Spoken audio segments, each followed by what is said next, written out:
വീണ്ടും സവാദപ്പോൾ മൊഴിഞ്ഞ കാര്യം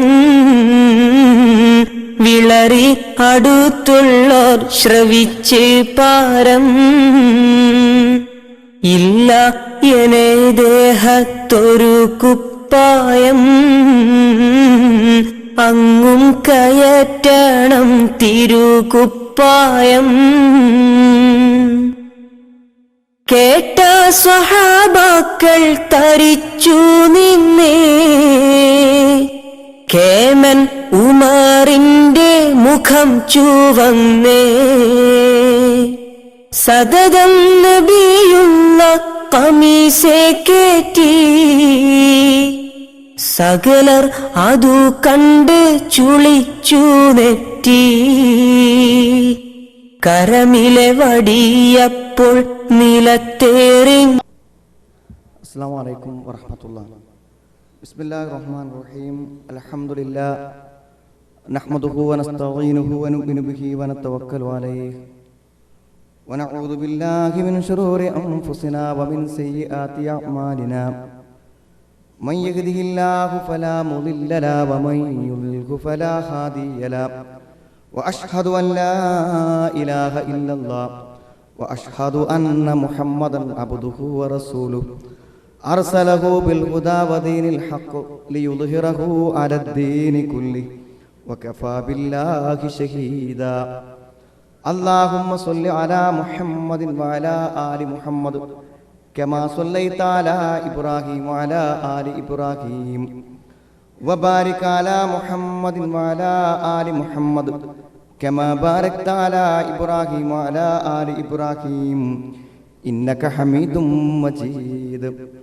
അമ്മാ ബഅദ് ഫഇന്ന ഖൈറൽ കലാമി കലാമുല്ലാഹ് വഖൈറൽ ഹദീഥി കിതാബുല്ലാഹ് വഖൈറൽ ഹദീ ഹദീ മുഹമ്മദിൻ സ്വല്ലല്ലാഹു അലൈഹി വസല്ലം വശർറൽ ഉമൂരി മുഹ്ദസാതുഹാ വകുല്ല മുഹ്ദസത്തിൻ ബിദ്അ വകുല്ല ബിദ്അത്തിൻ ളലാല. അഊദു ബില്ലാഹി മിനശ് ശൈത്വാനിർ റജീം. ബിസ്മില്ലാഹിർ റഹ്മാനിർ റഹീം. യാ അയ്യുഹല്ലദീന ആമനു തഖുല്ലാഹ ഹഖ തുഖാതിഹി വലാ തമൂതുന്ന ഇല്ലാ വഅൻതും മുസ്ലിമൂൻ. ഖുലൂബുൻ യൗമഇദിൻ വാജിഫ അബ്സാറുഹാ ഖാശിഅ യഖൂലൂന അഇന്നാ ലമർദൂദൂന ഫിൽ ഹാഫിറ അഇദാ കുന്നാ ഇളാമൻ നഖിറ ഖാലൂ തിൽക ഇദൻ കറത്തുൻ ഖാസിറ. സ്നേഹമുള്ള സത്യവിശ്വാസികളെ, സത്യവിശ്വാസിനികളെ, സഹോദരി സഹോദരന്മാരെ, നമ്മെ എല്ലാവരെയും സൃഷ്ടിക്കുകയും സംരക്ഷിക്കുകയും ചെയ്യുന്ന സർവശക്തനായ സർവലോക നിയന്താവായ അള്ളാഹുവിനെ സൂക്ഷിച്ചുകൊണ്ട് ജീവിക്കണേ എന്നും എന്നെയും നിങ്ങളെയും ഞാൻ ഓർമ്മപ്പെടുത്തുകയാണ്. എന്നോടും നിങ്ങളോടുമായി ഞാൻ വസിയ്യത്ത് ചെയ്യുകയാണ്. സഹോദരങ്ങളെ, നമ്മുടെ ഭാഷയല്ലാത്ത മറ്റൊരു ഭാഷ സംസാരിക്കുന്ന നാട്ടിൽ, നമ്മുടെ ജീവിത സാഹചര്യങ്ങളല്ലാത്ത മറ്റൊരു ജീവിത സാഹചര്യത്തിൽ, നമ്മുടെ കുടുംബങ്ങളോടൊപ്പമോ അല്ലാതെയോ ഒരു പ്രവാസി ജീവിതം നയിച്ചു കൊണ്ടിരിക്കുന്നവരാണ് എൻ്റെ ശബ്ദം നേരിട്ട് കേട്ടുകൊണ്ടിരിക്കുന്ന എൻ്റെ സഹോദരന്മാർ. സഹോദരങ്ങളെ, അള്ളാഹുവിൻ്റെ അപാരമായ കാരുണ്യം നമുക്ക് ലഭിച്ചുകൊണ്ടിരിക്കുന്നതിൻ്റെ ഏറ്റവും വലിയ ഒരു തെളിവാണ് ഇത്രയും അന്യമായ ഒരു സാഹചര്യത്തിലും നമ്മുടെ നാട്ടിലേതുപോലെ നമ്മുടെ കുട്ടികളെ മദ്രസയിൽ പഠിപ്പിക്കുവാനും ഇത്രയും സ്വതന്ത്രമായും പരസ്യമായും അള്ളാഹുവിൻ്റെ ദീൻ പ്രബോധനം ചെയ്യുവാനും അത് നമ്മുടെ കുടുംബങ്ങളോടൊപ്പം ഒന്നിച്ചിരുന്ന് കേൾക്കുവാനും അള്ളാഹു നമുക്ക് തന്ന അപാരമായ സൗഭാഗ്യം. അള്ളാഹു തന്ന അവസരത്തിലേറെ ഏറ്റവും വലിയ ഭാഗ്യമായി നാം കാണുന്നത്, ഇതെല്ലാം ഇവിടെ നടക്കുമ്പോൾ ഈ ലോകത്തെക്കുറിച്ച് യാതൊരു അറിവുമില്ലാതെ തങ്ങളുടെ മക്കളോടൊപ്പം ഫ്ലാറ്റുകളിൽ ജോലി ചെയ്ത് വിനോദങ്ങളിൽ ഏർപ്പെട്ട് കുടുംബവും വ്യക്തിപരവുമായ സംഘർഷങ്ങളെ, സുഖദുഃഖങ്ങളെ അനുഭവിച്ച് ഈ ഒരു ലോകത്തെക്കുറിച്ച് യാതൊരു ആലോചനയുമില്ലാതെ ജീവിക്കുന്ന ആയിരക്കണക്കിന് ആളുകളിൽ നിന്നും ഇത്തരം സംരംഭങ്ങളെക്കുറിച്ച് അറിഞ്ഞാൽ അവിടെ പങ്കെടുക്കുവാൻ അവസരവും സാഹചര്യങ്ങളെയും ഒരുക്കുന്ന ഒരവസ്ഥയിൽ നമ്മളുടെ മാനസികാവസ്ഥകൾ എത്തിച്ചേർന്നു എന്നതാണ് അതിലെ ഏറ്റവും വലിയ അനുഗ്രഹം. ഈ മനസ്സും ഈ ചിന്തയും അള്ളാഹു നമുക്കേവർക്കും നിലനിർത്തി തരുമാറാവട്ടെ.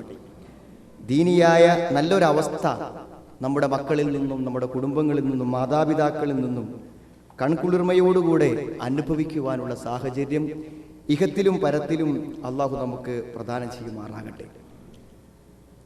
സഹോദരങ്ങളെ, നമ്മുടെ ജീവിതത്തെക്കുറിച്ച് ഒരല്പസമയം ജീവിതത്തിന് ഏറ്റവും നല്ല കാഴ്ചപ്പാടുകൾ അവതരിപ്പിച്ച, കാലങ്ങളെ അതിജീവിക്കുന്ന ജീവിതഗന്ധിയായ ഉപദേശങ്ങളെ മനുഷ്യനു നൽകിയ വിശുദ്ധ ഖുർആനിൻ്റെയും മഹാനായ പ്രവാചകൻ സല്ലല്ലാഹു അലൈഹി വസല്ലമയുടെയും വചനങ്ങളിലൂടെ ജീവിതത്തെക്കുറിച്ചുള്ള ഒരു വിലയിരുത്തലും അന്വേഷണവുമാണ് ഇവിടെ ഇന്ന് ഒരു പൊതുവിഷയമായി സ്വീകരിച്ചിരിക്കുന്നത്.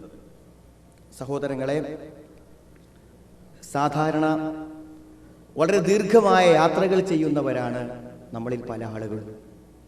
യാത്രാവേളകളിൽ യാത്രക്ക് വളരെ താല്പര്യത്തോടുകൂടെ ഡ്രസ്സ് മാറ്റി നമ്മുടെ കൂടെ വരാനുള്ള ആഗ്രഹത്തോടുകൂടെ വരുന്ന കുട്ടികൾ പലപ്പോഴും യാത്രയിൽ എപ്പോഴും നമുക്ക് വിഷമം സൃഷ്ടിച്ചുകൊണ്ടിരിക്കും. ഒരു പക്ഷേ നാട്ടിലൊക്കെ ബസ്സിൽ യാത്ര ചെയ്യുകയാണെങ്കിൽ സ്റ്റോപ്പിലെത്തുന്നതിന് മുമ്പ് ഇറങ്ങാൻ വാശി പിടിക്കും. ഇവിടെ ഇറങ്ങണമെന്ന് പറഞ്ഞ് ഒരു പക്ഷേ കരഞ്ഞ് വാശി പിടിച്ചലറി വിളിക്കും. അല്പം കൂടെ പോയാൽ അടുത്ത സ്റ്റോപ്പിൽ ഇറങ്ങും എന്ന് നമ്മൾ പറയും. 1 മണിക്കൂറോ 2 മണിക്കൂറോ വീണ്ടും യാത്രയുണ്ടായിരിക്കും നമുക്ക്. എന്തുകൊണ്ടാണ് നമ്മുടെ കുട്ടികൾ അസ്വസ്ഥത കാണിച്ചു കൊണ്ടിരിക്കുന്നത് എന്ന് നമുക്കറിയാം. നാം യാത്ര ചെയ്യുന്നത് യാത്രയിലുള്ള ഒരു സുഖം അനുഭവിക്കാനോ യാത്രയിലെ കാഴ്ചകൾ കാണാനോ അല്ല. നമുക്ക് ഒരു രോഗിയെ സന്ദർശിക്കുവാനുണ്ട്, അല്ലെങ്കിൽ ഒരു ഡോക്ടറെ കാണാനുണ്ട്, അല്ലെങ്കിൽ അകന്ന ഒരു ബന്ധുവിൻ്റെ കല്യാണത്തിൽ പങ്കെടുക്കാനുണ്ട്, അതല്ലെങ്കിൽ നമുക്ക് നമ്മുടെ കച്ചവട സ്ഥാപനം സന്ദർശിക്കുവാനുണ്ട്. നാം പോകുന്നതിൻ്റെ ലക്ഷ്യം നമുക്കറിയുന്നത് കൊണ്ട് തന്നെ ബസ്സിലെ തിരക്കുകൾ നമ്മൾ അറിയുന്നില്ല, ചൂടും തണുപ്പും നമ്മൾ അറിയുന്നില്ല, യാത്രാ ക്ലേശങ്ങളുടെ ദാഹവും വിശപ്പും നമ്മൾ അറിയുന്നില്ല. കാരണം സാക്ഷാത്കരിക്കേണ്ട ഒരു ലക്ഷ്യത്തെക്കുറിച്ചുള്ള വളരെ ശക്തമായ ബോധമാണ് ആ ബസ്സിൽ നമ്മളെ എത്തിച്ചത്, ആ യാത്രക്ക് നമ്മളെ പ്രേരിപ്പിച്ചത്. എന്നാൽ നിഷ്കളങ്കമായി നമ്മുടെ മടിയിരിക്കുന്ന കുട്ടിക്ക് അറിയില്ല വാപ്പ ഒരു ബന്ധുവിനെ സന്ദർശിക്കാൻ പോകുന്നു എന്നറിയില്ല, അല്ലെങ്കിൽ ഒരു മെഡിക്കൽ ടെസ്റ്റ് നടത്താൻ ഒരു ഹോസ്പിറ്റലിലേക്ക് പോവുകയാണെന്നറിയില്ല, ഒരടുത്ത ബന്ധുവിനെ സന്ദർശിക്കുവാൻ പോവുകയാണെന്നറിയില്ല. അതുകൊണ്ട് ലക്ഷ്യമറിയാത്ത കുട്ടിയെ സംബന്ധിച്ചിടത്തോളം എന്തിനീ ത്യാഗം എന്ന് ആ കുട്ടി ചിന്തിച്ചു കൊണ്ടിരിക്കുന്നു. സഹോദരങ്ങളെ, ഈ ഉപമ നമുക്ക് പരിചയമുള്ളതാണ്. ഒരു പക്ഷേ ഇത് ജീവിതത്തിൻ്റെത് കൂടിയായ ഒരു ഉപമയാണ്. ഞാനിത് പറയാൻ കാരണം നമുക്കെല്ലാം ഉണ്ട്, ജീവിത സാഹചര്യങ്ങളെല്ലാം ഉണ്ട്. പക്ഷേ ശരിക്കൊരറിവ് എന്തിനാണ് ജീവിതം എന്ന് ശരിക്കും നമുക്കൊന്നറിയാനും മനസ്സിലാക്കാനും പറ്റിയിട്ടില്ലെങ്കിൽ ചിലപ്പോഴൊക്കെ നമ്മുടെ ജീവിതത്തിൻ്റെ ചില സാഹചര്യങ്ങളിൽ, സുഹൃത്തുക്കളെ, സഹോദരങ്ങളെ, ഈ കുട്ടി വാശി പിടിച്ച പോലെ നാം വാശി പിടിക്കും, ഈ കുട്ടി കരഞ്ഞ പോലെ നമ്മൾ കരയും, ഈ കുട്ടി അസ്വസ്ഥനാകുന്ന പോലെ നമ്മൾ അസ്വസ്ഥനാകും. ഞാൻ പറഞ്ഞത് ജീവിതത്തെക്കുറിച്ചല്ല, ജീവിതത്തിൻ്റെ ലക്ഷ്യത്തെക്കുറിച്ച്. നാളെ എനിക്കിവിടെ ഭക്ഷണം എന്നതല്ല, നാളെ ഞാൻ ഇവിടെ താമസിക്കുമെന്നതല്ല. അതൊക്കെ സഹോദരങ്ങളെ ജീവിതവുമായി ബന്ധപ്പെട്ടതാണ്. ജീവിതം എങ്ങോട്ടേക്ക്, ഈ ജീവിത യാത്ര എന്നതിനെ കുറിച്ചുള്ള കണിശമായ ഒരു വിചാരം, ഒരു ലക്ഷ്യം മനസ്സിലില്ല എന്നുണ്ടെങ്കിൽ പ്രശ്നം തന്നെയാണ്. ഞാൻ പറഞ്ഞ ചെറിയൊരു തടസ്സം വന്നമായി ജീവിതത്തിൽ, അതൊരു രോഗമാകാം, ഒരു മരണത്തിന് മുമ്പിലുള്ള അപ്രതീക്ഷിതമായ കിടത്തമാകാം, അല്ലെങ്കിൽ നമ്മുടെ കുടുംബത്തെ പ്രിയപ്പെട്ട ഒരാളുടെ വിയോഗമാകാം, അല്ലെങ്കിൽ സാമ്പത്തിക പ്രതിസന്ധിയാകാം. ജീവിതത്തിന്റെ ലക്ഷ്യത്തെക്കുറിച്ച് കണിശമായ ഒരു ബോധമില്ലാതെ ഇപ്പോൾ ഞാൻ അനുഭവിച്ചു കൊണ്ടിരിക്കുന്നത് തന്നെയാണ് ജീവിതം എന്ന് തെറ്റിദ്ധരിച്ചവരാണ് ബഹുഭൂരിപക്ഷം. എന്താണു ജീവിതം? എൻ്റെ കുട്ടികൾക്ക് സ്കൂളിൽ പോകണം, എനിക്ക് എൻ്റെ ജോലികൾ തുടർച്ചയായി നിർവഹിക്കപ്പെടാൻ സാധിക്കണം, എനിക്ക് ആവശ്യമുള്ളത് ലഭിച്ചുകൊണ്ടിരിക്കണം, അതൊക്കെ ഭംഗിയായി നടന്നുകൊണ്ടിരിക്കുന്നുവെങ്കിൽ ജീവിതത്തിന്റെ ലക്ഷ്യം സാക്ഷാത്കരിക്കപ്പെട്ടു. എന്നു തെറ്റിദ്ധരിച്ചവർ സഹോദരങ്ങളെ, ചെറിയൊരു തടസ്സം വന്നാൽ, അല്പം ജോലിയില്ലാതെ വീട്ടിലിരിക്കേണ്ടി വന്നാൽ, അതല്ലെങ്കിൽ നാം വിചാരിക്കാത്തൊരു രോഗത്തിന് നാം ചികിത്സ തേടേണ്ടി വന്നാൽ, ചെറിയ പരിഭ്രമം, ചെറിയ അസ്വസ്ഥത, ഒരുപക്ഷെ ആ അസ്വസ്ഥത മൂലം ജീവിതം തന്നെ വഴിവിട്ട ഒരവസ്ഥയിലേക്ക് തിരിഞ്ഞു പോകുന്ന ഒരു സാഹചര്യം ഉണ്ടാകും. അതുകൊണ്ട് തന്നെ ജീവിതത്തെക്കുറിച്ചുള്ള വളരെ കൃത്യമായൊരു കാഴ്ചപ്പാട് ഇസ്ലാം നമുക്ക് നൽകിയിട്ടുണ്ട്. ആ അധ്വാനങ്ങൾ നിറഞ്ഞ, ക്ലേശങ്ങൾ നിറഞ്ഞ, പ്രയാസങ്ങൾ നിറഞ്ഞ ഈ ജീവിതത്തിന് ഒരു ലക്ഷ്യമുണ്ട് സഹോദരങ്ങളെ. യാ അയ്യുഹൽ ഇൻസാനു ഇന്നക കാദിഹുൻ ഇലാ റബ്ബിക കദ്ഹം ഫമുലാഖീഹി. നമ്മളെ വിളിച്ചെന്നെ പടച്ചോൻ പറയുന്നത്, യാ അയ്യുഹൽ ഇൻസാനേ, മനുഷ്യ, ഇന്നക കാദിഹുൻ ഇലാ റബ്ബിക കദ്ഹം ഫമുലാഖീഹി. നീ അത്യധ്വാനം ചെയ്ത് ക്ലേശങ്ങൾ സഹിച്ച്, ബുദ്ധിമുട്ടുകൾ സഹിച്ച് നീ നിന്റെ രക്ഷിതാവിങ്കിലേക്ക് പ്രയാണം തുടർന്നുകൊണ്ടിരിക്കുകയാണ്. ഫമുലാഖീഹി, അവനെ നീ കണ്ടുമുട്ടും. ആ പടച്ചോനെ കണ്ടുമുട്ടാനാ സഹോദരങ്ങളെ പോകണം. അത് എപ്പോഴും വെച്ചാകാം, ഏതു സന്ദർഭത്തിലും ഈ ക്ലേശകരമായ ജീവിതത്തിന് അള്ളാഹുവിനെ കണ്ടുമുട്ടുന്ന ഒരു പരിസമാപ്തിയുണ്ട്. എന്നിട്ട് ആയത്തിന്റെ ബാക്കിയും കൂടി വായിച്ചാൽ മതി. സുഹൃത്തുക്കളെ, ഈ സംഗതികളൊന്നും പിന്നില്ല. ജീവിതത്തിന്റെ അത്യധ്വാനവും കഠിനാധ്വാനവും ചെയ്ത് നാം നമ്മുടെ റബ്ബിനെ കണ്ടുമുട്ടുന്ന ആ സംഗമത്തോടു കൂടെ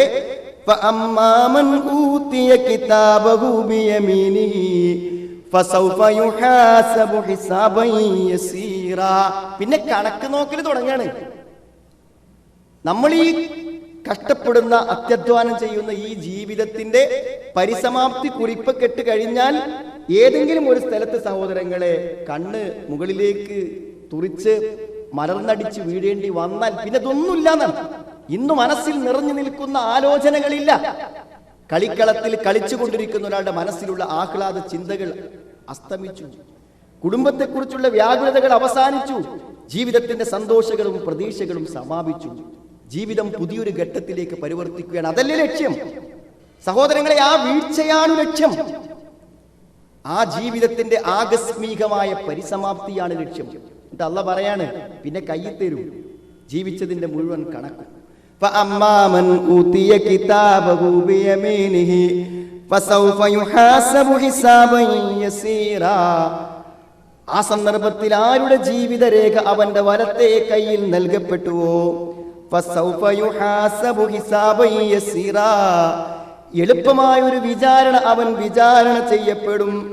എന്നാൽ അമ്മാമൻ ഊതിയ കിതാബഹു വറാഅ ളുഹ്രിഹി, എന്നാൽ തന്റെ പുറം ഭാഗത്തിലൂടെ അപമാനിക്കപ്പെട്ട നിലയിൽ തന്റെ തിന്മയുടെ, തന്റെ ജീവിത പ്രവർത്തനങ്ങളുടെ രേഖ നൽകപ്പെട്ടാൽ ഫയദഉ സുബൂറാ വയസ്ലാ സഈറാ, അവൻ നാശമേ എന്ന് വിളിച്ചുകൊണ്ടിരിക്കും. അവൻ കത്തിജ്വലിക്കുന്ന നരകത്തിൽ പ്രവേശിക്കും. സഹോദരങ്ങളെ, എത്ര പെട്ടെന്നാണ് ആ ജീവിത മാറ്റത്തെ കുറിച്ച് ഖുർആൻ പറയുന്നത്. ഒന്ന് ആലോചിച്ച് നോക്കൂ, എന്ന് ചിന്തിച്ചു നോക്കൂ. നിങ്ങൾ എത്ര പെട്ടെന്നുള്ള മാറ്റം എന്ന് പറഞ്ഞാൽ, അത്യധ്വാനത്തിന്റെ ജീവിത പ്രവർത്തനങ്ങൾക്കിടയിൽ അള്ളാഹുവിനെ കണ്ടുമുട്ടുന്ന മരണത്തിന്റെ നിമിഷത്തോടു കൂടെ പിന്നെ ഈ ജീവിതത്തിന്റെ ലക്ഷ്യം ആരംഭിക്കുകയാണ്, ഇതിന്റെ പരിശോധന ആരംഭിക്കുകയാണ്. അപ്പോൾ ജീവിതത്തിന്റെ ഏതു സന്ദർഭത്തിലും ഉണ്ടാവേണ്ട ഒരു കാര്യം, ഇങ്ങനെ ഒരു ലക്ഷ്യത്തിലേക്കാണ് ഈ പ്രയാണം. രാവിലെ എഴുന്നേറ്റ് നമ്മുടെ ഫ്ലാറ്റിൽ നിന്ന് ഇറങ്ങുമ്പോൾ സഹോദരങ്ങളെ ചിന്തിക്കണം, ഇനി തിരിച്ചു വീട്ടിലേക്ക് വരുന്നതിന്റെ വഴിയുടെ ഇടയിൽ എൻ്റെ ജീവിതത്തിന്റെ പരിസമാപ്തി കുറിക്കപ്പെട്ടാലോ? നമ്മൾ ഗൗരവത്തോടുകൂടെ ചിന്തിക്കുകയും ആലോചിക്കുകയും ചെയ്യേണ്ട ഏറ്റവും പ്രധാനപ്പെട്ട കാര്യമാണ്. ഞാൻ പറഞ്ഞത്, ഇങ്ങനെയുള്ള ഒരു ലക്ഷ്യബോധം കൃത്യമായി മനസ്സിലില്ലാത്തവരുടെ ജീവിതം പാഴായി പോകും. സഹോദരങ്ങളെ, അത് ശരിക്കും മനസ്സിൽ ചിന്തിച്ചാൽ അതൊരു വല്ലാത്ത അവസ്ഥയാണ്. എന്ന് പറഞ്ഞാൽ, ഈ ലക്ഷ്യബോധത്തോടു കൂടെ രാപ്പകലുകൾ കടന്നുപോയില്ലെങ്കിൽ, നമ്മുടെ കച്ചവടങ്ങളെ സമീപിച്ചില്ലെങ്കിൽ, നമ്മുടെ ദാമ്പത്യത്തെ സമീപിച്ചില്ലെങ്കിൽ, നമ്മുടെ മക്കളുടെ കാര്യം ഈ ഒരു മറന്നടിച്ച് വീണ് വിചാരണ ചെയ്ത് കയ്യിൽ തരുന്ന ഒരു രേഖയെക്കുറിച്ച്, ഒരു റെക്കോർഡിനെ കുറിച്ചുള്ള കൃത്യമായ ബോധമില്ലാതെ മുന്നോട്ട് പോയാൽ അത് നമുക്ക് വലിയ നഷ്ടമുണ്ടാക്കുന്നതാണ്.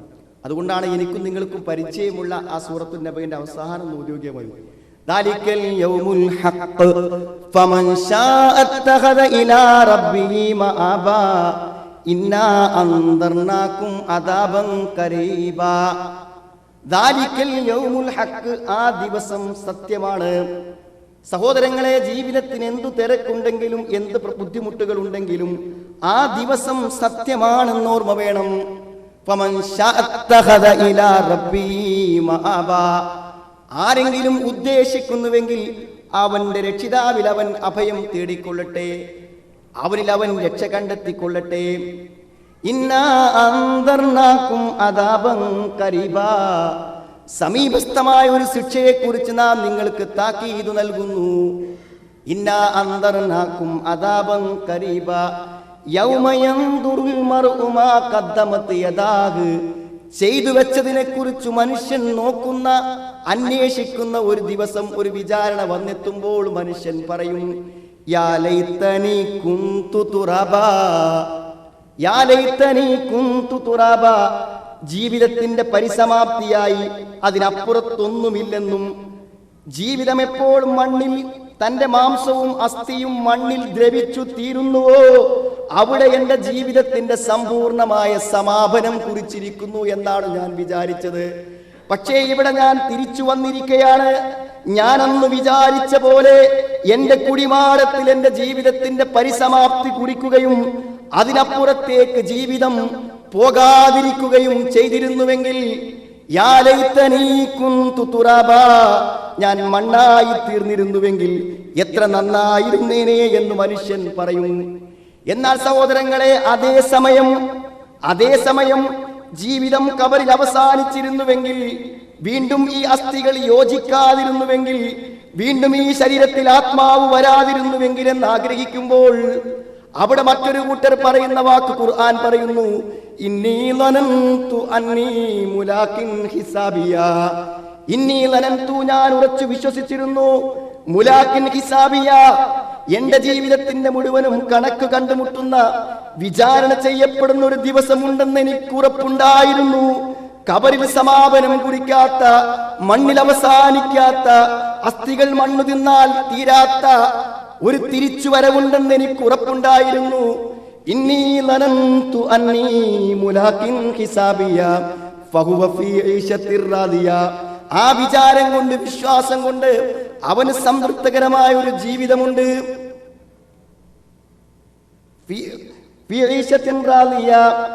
സന്തോഷകരമായ, സംതൃപ്തകരമായ ഒരു ജീവിതം അതിനുശേഷം അവന് ലഭിക്കും.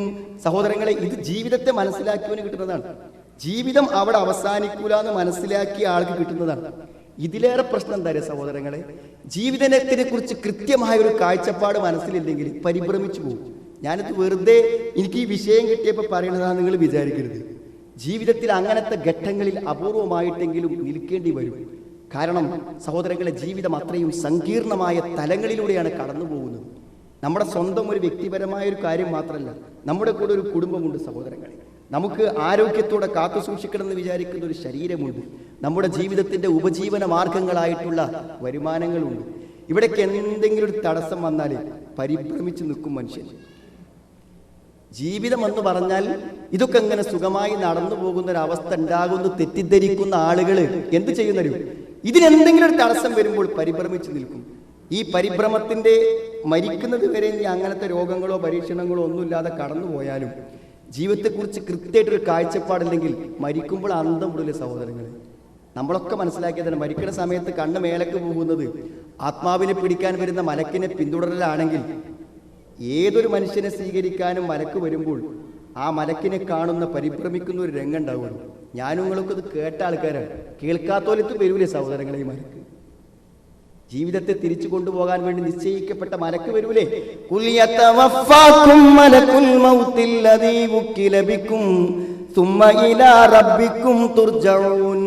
നബിയെ പറഞ്ഞു കൊടുക്കൂ, യതവഫാക്കും, നിങ്ങളെ പൂർണ്ണമായി ഏറ്റെടുക്കും. മലക്കുൽ മൗത്തിൽ ലദീ വുക്കില ബിക്കും, നിങ്ങളുടെ കാര്യങ്ങൾ ഏൽപ്പിക്കപ്പെട്ട മലക്ക്. തുമ്മ ഇലാ റബ്ബിക്കും തുർജഊൻ, പിന്നെ നിങ്ങളെ രക്ഷിതാവിലേക്ക് തിരിച്ചു കൊണ്ടുപോകുന്നു. പടച്ചോൻ ഏൽപ്പിച്ച മലക്കുകൾ അവിടെ ഉത്തരവാദിത്വം യാതൊരു വീഴ്ചയും വരുത്താതെ നിർവഹിക്കും. അതുകൊണ്ടാണ് സഹോദര, ജീവിതത്തിന്റെ അർത്ഥം മനസ്സിലാക്കാത്തവർ ഒരു ചാൻസ് ചോദിക്കും. അപ്പോ എനിക്ക് ജീവിക്കാൻ ഒരു അവസരം തരൂ എന്ന് പറയും. 80-90 കൊല്ലം ജീവിച്ച ആൾ വേണത് എനിക്ക് ജീവിതം എന്താണെന്ന് മനസ്സിലാക്കി ജീവിക്കാൻ ഒരു സമയം തരൂ. സഹോദരങ്ങളെ, അത് ചോദിക്കാൻ കാത്തു നിൽക്കണോ? നാം നമ്മുടെ മനസാക്ഷിയോട് ചോദിക്കേണ്ടത്. ഇന്ന് നാം ജീവിക്കുകയാണ്, ആ അവസരത്തിലാണ് ഇന്ന് ഇഷാ നമസ്കാരം ജമാഅത്ത് നിർവഹിച്ചു വരികയാണ് നാം. നമ്മുടെ കുട്ടികൾ ഇത് കേട്ട് ഒരു മനം മാറ്റം ഉണ്ടാകട്ടെ എന്ന് ആഗ്രഹിച്ച് ട്രാഫിക്കുകൾ കടന്ന് മക്കളെയും കുട്ടികളെയും കൂട്ടി വന്നിരിക്കുകയാണ് നാം. സുഹൃത്തുക്കളെ, ജീവിതം തീർന്നെന്ന് പറയുമ്പോൾ ഒരു അവസരം ചോദിച്ചു വാങ്ങണോ, അതോ ജീവിതം സജീവമായി നിൽക്കുമ്പോൾ തന്നെ ജീവിതത്തെക്കുറിച്ച്